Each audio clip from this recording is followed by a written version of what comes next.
નમસ્કાર, હું છું પ્રિયા અને તમે જોઈ રહ્યા છો જનતા કી જાણકારી ન્યૂઝ।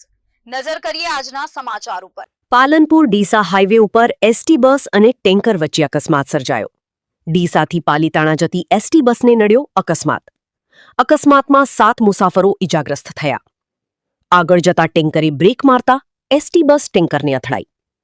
તમામ ઇજાગ્રસ્ત મુસાફરોને સારવાર માટે ખસેડાયા। સમગ્ર મામલે ગઢ પોલીસ ઘટના સ્થળે પહોંચી તપાસ હાથ ધરી। અહેવાલ રિપોર્ટ ભરત ઠક્કર, ડીસા, બનાસકાંઠા। કાકા તમારું? ઠાકોર દાનસુજી રમાજી। શું હતું? ઘટના શું હતી? ઘટના હતી હું ડીસાથી પાલનપુર જતો હતો મારા કોમથી, અને મોટા અને ચંદીસરના વચ્ચે બસ ટંકરવાળો પાણી છોડતો હતો, ધીરે ધીરે પડ્યું હતું ટંકર, સીધો બસવાળા આવી ઠોજી। બસો પેસેન્જર કેટલા હતા? પેસેન્જર 15-20 જણા। 15-20 જણા। ઇજાગ્રસ્ત કેટલા? ઇજાગ્રસ્ત તો ખાસા હતા। અચ્છા, હા, અને બસ કઈ હતી? ડીસાથી કઈ જતી બસ? ડીસાથી હું તો પાલનપુર સુધી જ હતો। અચ્છા, બસ તો અમદાવાદ કે આગળ ક્યાં જતી છે, પણ હું પાલનપુર જ મારે જવાનું।